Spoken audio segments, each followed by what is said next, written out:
প্রত্যেকের ব্যাপারে একটা জিনিস মনে রাখবেন, সামনে কিংবা পিছনে প্রত্যেককে তার কর্মের ভিত্তিতেই মূল্যায়ন করে।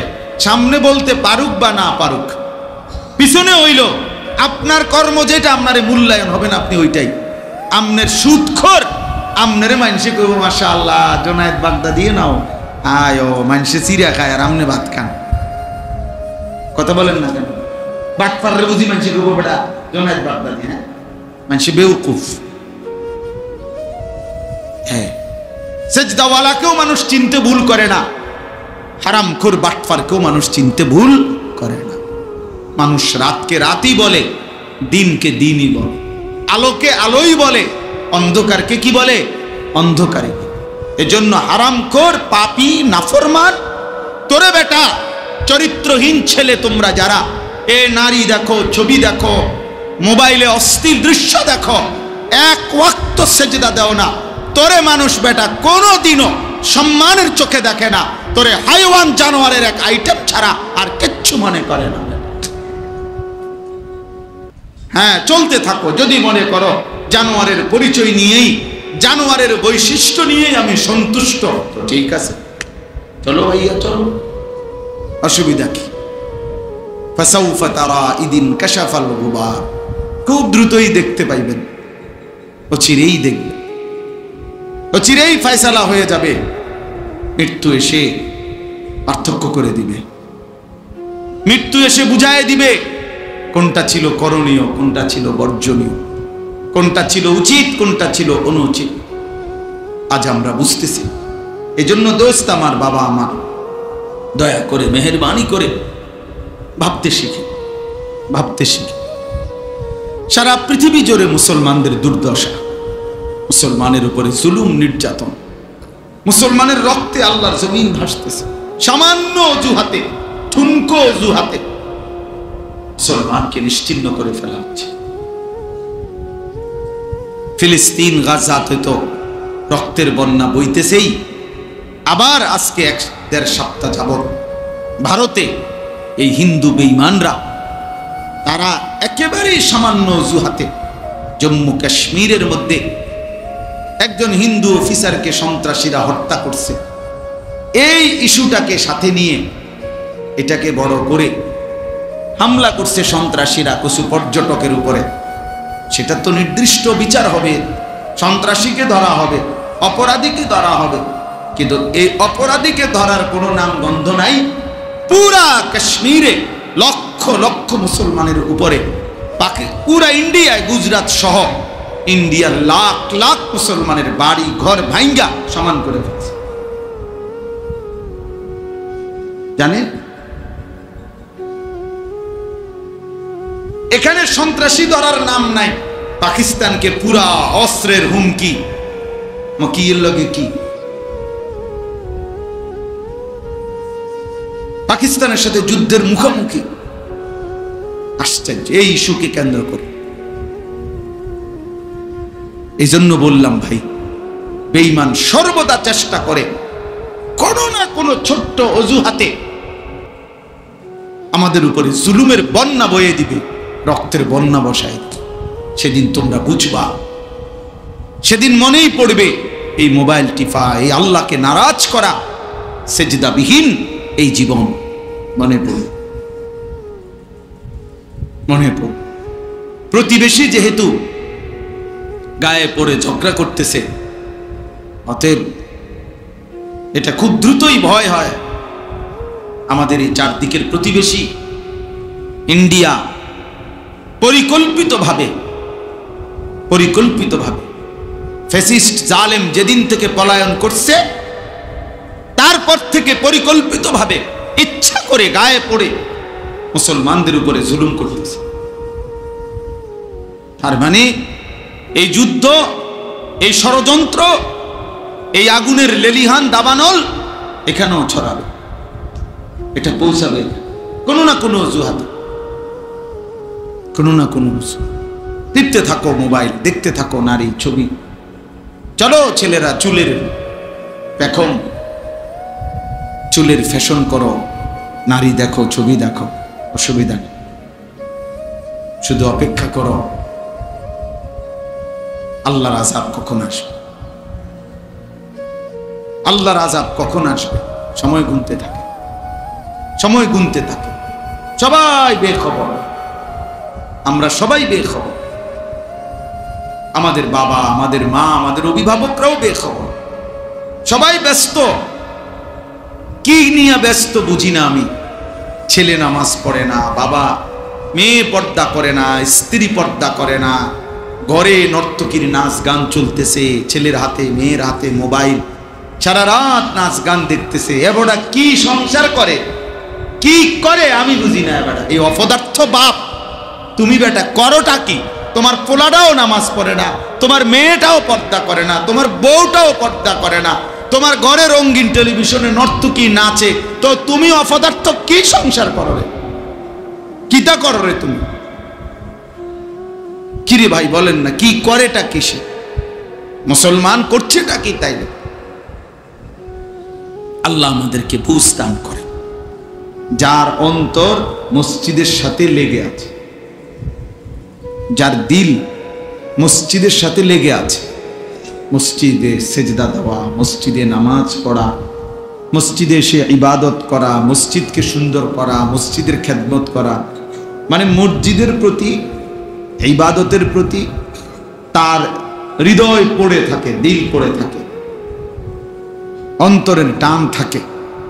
আল্লাহ নবী সাল্লাল্লাহু আলাইহি ওয়াসাল্লাম বলছেন, এটা প্রমাণ করে যার দিলের মধ্যে এরকম আছে, তো তাকে আল্লাহ তাআলা আল্লাহর আরশের নিচে ছায়া দেন। এই জন্য মসজিদের সাথে মুমিনের সম্পর্ক গভীর করা উচিত। হাদিসের মধ্যে আছে, বান্দা যখন মসজিদে ঢোকে তো সে আল্লাহ তাআলার মেহমান হয়ে যায়, আর আল্লাহ তাআলা সেই মেহমানকে প্রথম আপ্যায়ন করে তার অগণিত গুনাহ মাফ করে দেয়। এটাই প্রথম মেহমানদারি। ওয়াকিরাহু আল মাগফিরাহ। মসজিদে আল্লাহর পক্ষ থেকে প্রথম মেহমানদারি হলো শরবত না, বরং গুনাহ মাফ, বান্দার গুনাহ মাফ করে দেয়। এজন্য মসজিদকে ভালোবাসা, মসজিদের প্রতি হৃদয়ের টান থাকা, মসজিদে এসে নামাজ পড়া, মসজিদে সবসময় অন্তরে মসজিদের প্রতি ভালোবাসা, এটা অনেক বড় একটা নেয়ামত। আবার দেখেন এর বিপরীতে মসজিদে অনর্থক কথা বলা, আওয়াজ বড় করা, শোরগোল করা, অনর্থক নেতাগিরি, মাতবরি, অহংকার, বড়াই, ঝগড়া, এগুলো করা, এটা কিয়ামতের একটি মন্দ চিহ্ন, আলামত, কিয়ামতের মন্দ আলামত।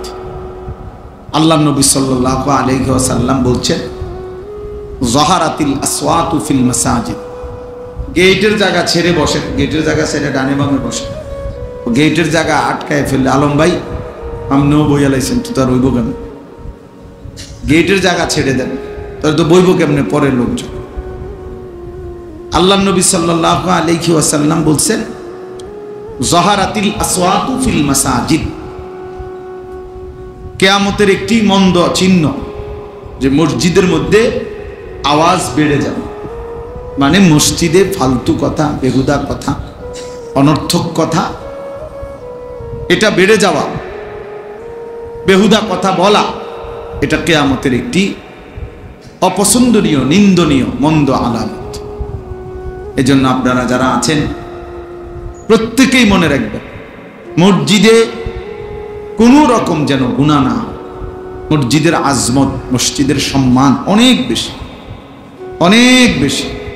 আমি যে জন্য শুরুতে ঢুকা বললাম ছেলেদেরকে যে বাবা তুমি এটা মসজিদ, ফাজলামি করলে বাইরে চলে গেলে না।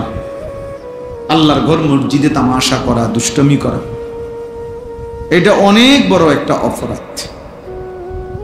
কোন জায়গার সম্মান যেমন বেশি, ওই জায়গার অপরাধেরও মাত্রা, অপরাধের শাস্তির পরিমাণও বেশি।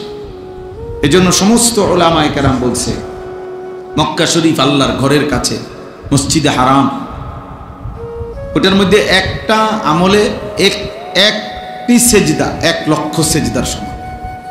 তাহলে নেকি যেমন 1 লক্ষ, অনেক বেশি, তো গুনার শাস্তিও অনেক বেশি, অপরাধের শাস্তিও অনেক বেশি।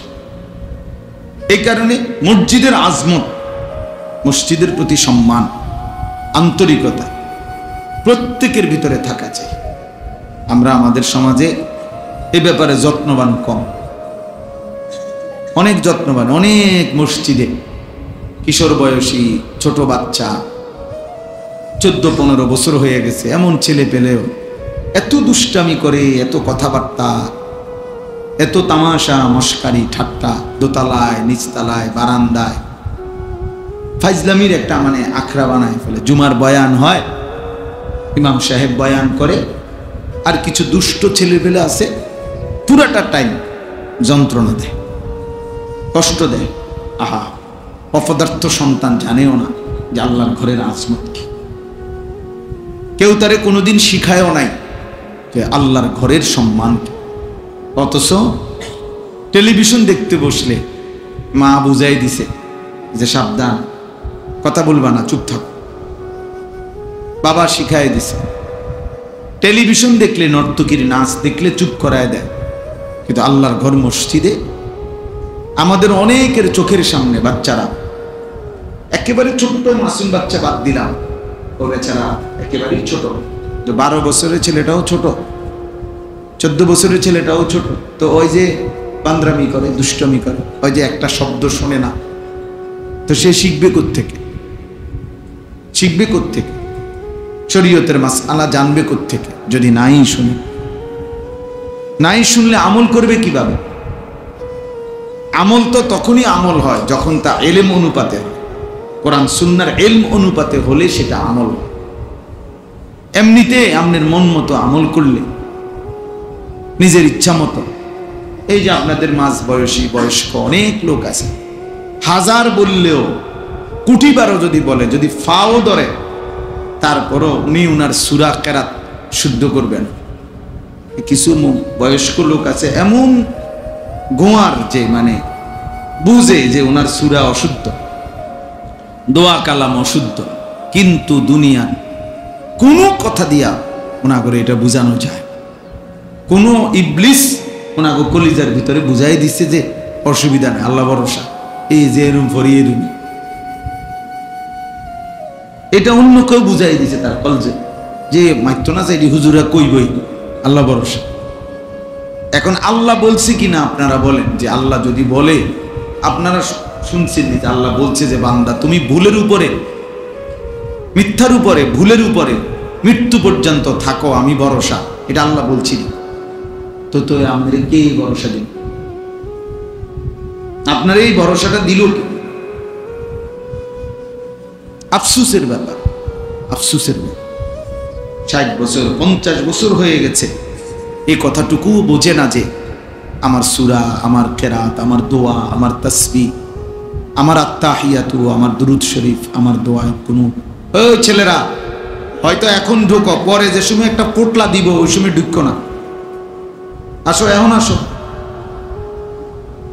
পরে আর কাউরে ঢুকতে দেওয়া হবে না।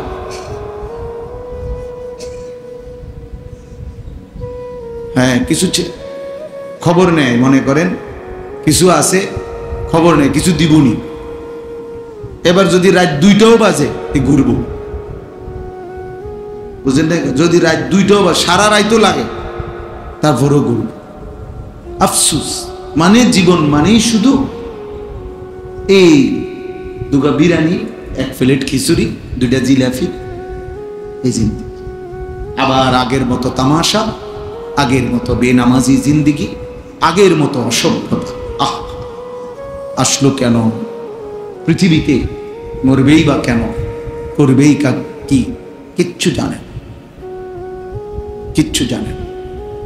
আফসুস হয়েছে ওই জীবনের উপরে, আফসুস যে জীবন জানে না আমি আসছি কোত্থেকে, আমার করণীয় কি, কেন আসলাম, কি করছি। জীবনের যার কোনো লক্ষ্য উদ্দেশ্য নাই, গন্তব্য নাই, মঞ্জিল যে চেনে না, আমি যাব কোথায়, পৌঁছবো কোথায়, থামবো কোথায়, এটা যার মধ্যে জানা নাই, হয় বাস্তবিক অর্থেই মনে রাখেন ওই কোনো মানুষ না, ওই জন্তু জানোয়ার।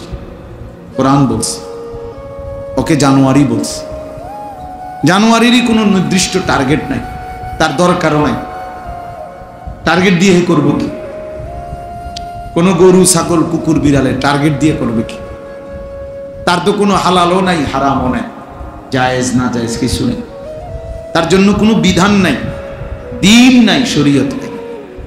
কিন্তু ইনসানের জন্য বিধান আছে, হালাল হারাম আছে, জায়েজ না জায়েজ আছে, করণীয় বর্জনীয় আছে। কারণ তার জন্য আখিরাত আছে, তার জন্য হিসাব আছে, তার জন্য বিচারের মাঠ আছে, তার জন্য আমলনামা প্রস্তুত হচ্ছে, তার আমলনামা মিজানের পাল্লায় ওজন হবে, তাকে ফুলসেরাত পার হইতে হবে, তাকে জান্নাত কিংবা জাহান্নামে যেতে হবে।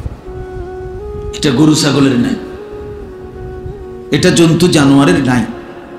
তাইলে সোজা হিসাব, যে তার হালাল হারাম বুঝে না, জায়েজ না জায়েজ বুঝে না, করণীয় বর্জনীয় বুঝে না, তো সে বাস্তবিক অর্থে কোনো মানুষ, সে জানোয়ার, সে হাইওয়ান, যার মধ্যে কোনো তামিজ নাই, মানে পার্থক্য শক্তি নাই, পার্থক্য শক্তি।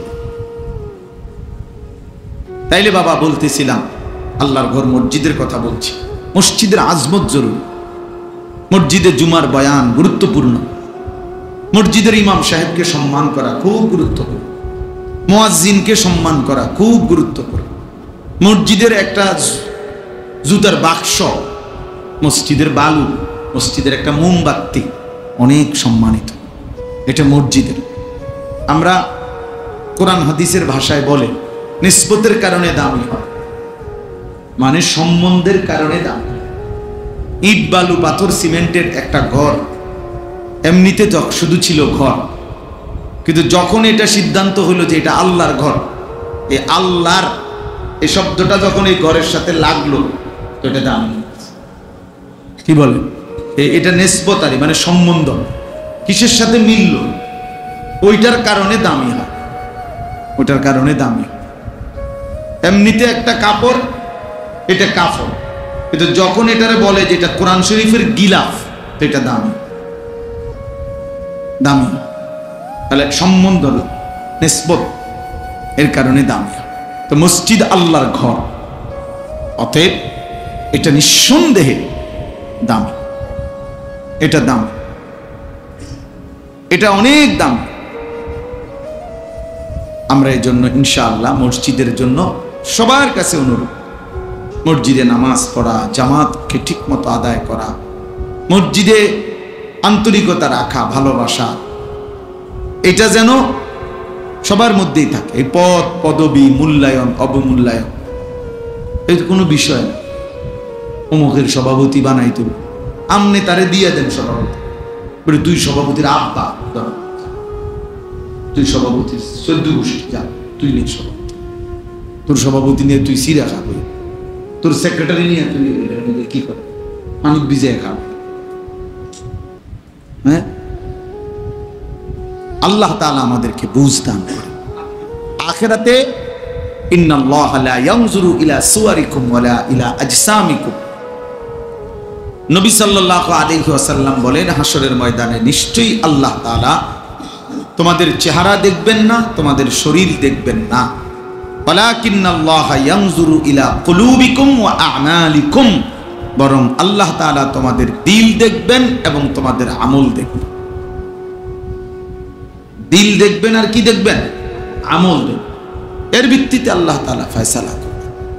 এজন্য বাপ ও দুনিয়া বিয়ে সমস্ত পদ পদবি দিয়ে কিচ্ছু আসে যায় না, বরং মসজিদের প্রতি হৃদয়ের টান, এজন্য আমার আখিরাতের জন্য। আমি নামাজ পড়বো, সেজদা দেব, মসজিদে আসবো, মসজিদের খেদমতে থাকবো, মসজিদে বেশি বেশি যাওয়ার চেষ্টা করব, এটা আমার আখিরাতের জন্য। হাদিসের মধ্যে আছে বাশশিরিল মাশাঈন ফি যুলামি ইলাল মাসাজিদ বিন-নূরিত তাম্মি ইয়াউমাল কিয়ামা। আজীব হাদিস। নবী সাল্লাল্লাহু আলাইহি সাল্লাম বলছে অন্ধকারের মধ্যে, মানে এশার নামাজ এবং ফজরের নামাজ, অন্ধকারের মধ্যে যারা বেশি বেশি মসজিদে গমন করে, হে নবী কিয়ামতের দিন ফুলসেরাতের গোড়ায় তাদের জন্য পরিপূর্ণ আলোর সুসংবাদ দান করে। বিন-নূরিত তাম, পূর্ণ আলো, মানে হাদিসের মধ্যে আছে ফুলসেরাত 30,000 বছরের রাস্তা, যেটা সকলকেই পার হইতে হবে। ওয়া ইম মিনকুম ইল্লা ওয়ারিদুহা, আল্লাহ তাআলা কোরআনে বলছে এমন কেউ হবে না যাকে এটা পার হতে হবে না, সে নবী হোক, সে ওলি হোক, আর সে কাফের হোক, মানে অনুগত অবাধ্য, সকলকে এটার উপরে কি করতে হবে? পার হইতে হবে, পার হইতে হবে। তো এই 30,000 বছরের রাস্তার যে পুলসিরাত, এটা নবী সাল্লাল্লাহু আলাইহি সাল্লাম বলছে এটা অন্ধকার থাকবে, একেবারে অমাবস্যার ঘুটঘুটে অন্ধকার। প্রত্যেক মুমিনের ঈমানের সাথে তার আমলের পরিমাণ অনুপাতে ওই ফুলসিরাতের গোড়ায় যখন যাবে, প্রত্যেক ঈমানদারের, ঈমান শর্ত, প্রত্যেক ঈমানদারের তার আমলের পরিমাণ অনুপাতে ওই গোড়ায় গেলে আল্লাহর কুদরতে তার জন্য ওই পরিমাণ আলো জ্বলে। এই জন্য সবার আলো একরকম হবে না, আলগা লাইট না, আপনারটা আপনার আলো, আমারটা আমার, আপনারটা আমার। এই ক্ষেত্রে নবীজি সাল্লাল্লাহু আলাইহি ওয়াসাল্লাম বলছেন যে অন্ধকারের মধ্যে, মানে এশার নামাজ এবং ফজরের নামাজ, এই দুই নামাজ অন্ধকারের নামাজ নাকি? কথা বলেন। এশার নামাজ তো পুরা অন্ধকার, আর ফজরের নামাজ আবসা অন্ধকার। এই দুই অন্ধকারের মধ্যে যে মসজিদে যায় বেশি বেশি, আল্লাহ নবী সাল্লাল্লাহু আলাইহি সাল্লাম বলেন ফুলসিরাতে তার জন্য পূর্ণ আলো জ্বলে উঠবে। 30,000 বছরের রাস্তা পূর্ণ আলো নিয়ে সে পার হইতে পারবে। এই জন্য এশার নামাজ এবং ফজরের নামাজ খুব গুরুত্বপূর্ণ। এশার নামাজ এবং ফজরের নামাজ যারা আদায় করে না, রাসূলুল্লাহ সাল্লাল্লাহু আলাইহি ওয়াসাল্লাম তাদেরকে বলছেন মুনাফিক। একেবারে স্পষ্ট বুখারীর হাদিস। ওই অপদার্থ হলো মুনাফিক, যে অপদার্থ এশা এবং ফজরের নামাজ পড়ে না। এই দৃষ্টিতে আপনাদের আমাদের অসংখ্য সন্তান, অসংখ্য মুসলমান যারা প্রতিনিয়ত ফজরের নামাজ পড়ে না, এদেরকে বলে রাখেন যে প্রত্যেকেই যেন ভোটার আইডি কার্ড, জন্ম নিবন্ধন সনদ এবং পাসপোর্ট যেখানে ধর্মের পাশে ইসলাম লিখছে এটা যেন চেঞ্জ করে, বরং এটা যেন শুধরাইয়া লিখে নেয় এফিডেভিট করে যে আসলে আমি মুসলমান নাই, মুনাফিক। কেন? আমি ফজরের নামাজ পড়ি না, ফজরের নামাজ পড়ার জন্য কোনো প্রস্তুতিও নাই, আমার মানসিকতাও নাই। এমন অসংখ্য জানোয়ার আছে, হাইওয়ান আছে, যে হাইওয়ানের কলিজার ভিতরেও খোদার 1 বছরে 365 দিনে কোনোদিন এই জানোয়ার বলতে পারবে না ফজরের নামাজ কাকে বলে। এটা আস্তা জানোয়ার, আস্তা জানোয়ার, এটা পুরাটা জানোয়ার, এটা পুরাটা জানোয়ার। এটা মানুষ নামের পশু ছাড়া আর কিছু না। 365 দিন নাফরমান, তুই মানুষের বাচ্চা বেটা, কোনদিন ফজরের নামাজ পড়বি না। এত বড় বেহায়া বেশরম মুসলমান হয় কি? এত বড় নিকৃষ্ট মানুষ মুসলমান হবে তো মুনাফিক। আল্লাহ রাসূল বলছে, বেটা নবী বলছে মুনাফিক, এটা আস্তা মুনাফিক। আর মুনাফিক সমস্ত বেঈমানের মধ্যে সবচেয়ে নিকৃষ্ট হলো কে? যত লোক আল্লাহর নাফরমান তার মধ্যে মুনাফিক হলো সবচেয়ে নিকৃষ্ট। হযরত আব্দুল্লাহ ইবনে ওমর হাদিসে আছে, নবীজির বিখ্যাত সাহাবী আব্দুল্লাহ ইবনে ওমর রাদিয়াল্লাহু তাআলা আনহুমা, তিনি বলছেন নবীজির জামানায় আমরা মুনাফিক চিনতাম এশা এবং ফজরের জামাতে অনুপস্থিতি দেখি। হাদিস এটা। উনি বলেন আমরা চিনতাম মুনাফিক কে আমাদের মাঝে, আমরা খুঁজতাম, বুঝতাম ফজর এবং এশার নামাজে অনুপস্থিত হতো। এই জন্য হযরত আব্দুল্লাহ ইবনে মাসউদ বলে যে রাসূলের জামানায়, সাহাবাদের জামানায় লজ্জায় শরমে যাতে দাগ না পড়ে যায়, চিহ্নিত হয়ে না যায়, এজন্য মুনাফিক যারা মুনাফিক ছিল বাস্তবিক অর্থে, তারাও রাসূলের জামানায় ফজরের নামাজ মিস করতো না, কারণ মিস করলে তো মানুষ কইব তে মুনাফিক। অথচ সে বাস্তবিকে কি? মুনাফিক। কিন্তু মানুষ যাতে তারে না চিনে, না বুঝে, এই জন্য কি করত? আমার মুসলমান নামধারী এই হাইওয়ান মুসলমানের বাচ্চা, আর বাপ মুসলমান, তার মা মুসলমান, জানোয়ার একদিনও ফজরের নামাজ পড়ে। বাপেও বেটকা হেবড়া বইয়া বইয়া বিড়ি গায়, চা দোয়ানে গপ মারে। আল্লাহর রহমতে আমনের দোয়ায় জিভুত একটা লাইন হইছে। অন কিতা লাইন হইছে? অন টেয়া ভাড়া বিদেশ লাইন হইছে। টেয়া ভাড়াইলে বুঝি লাইন হয়? হ্যাঁ, বিদেশ গেলেই বুঝি জিভুত লাইন হয়ে গেছে। এটা বুঝি কত হইল? আর আমরা যারা দেশে আছি আমরা চিড়া খাই বলি, এটা বুঝি কথা হইল? বিদেশ যাওয়া নিষেধ না, এটা গুনাহ, এটাও বলি না, কিন্তু এইটা বুঝি এটা কথা হইল যে আল্লাহর রহমতে তারা 3 জন এখন একটা লাইনে পড়ছে। কিতা? টেহা রোজগার করে, টাকা রোজগার করে, এবারে খুশি, মানুষের তে গপ মারে, চা দোয়ানে বইয়া বই। হ্যাঁ, লম্বা লম্বা কথা, লম্বা লম্বা কথা।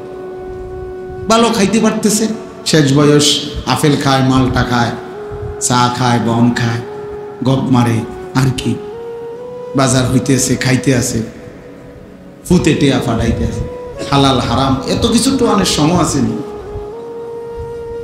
হালাল না হারাম সেটা দরকার কি? আমার দরকার টাকা, আমার দরকার বাতে না। আস্তাগফিরুল্লাহ, আস্তাগফিরুল্লাহ।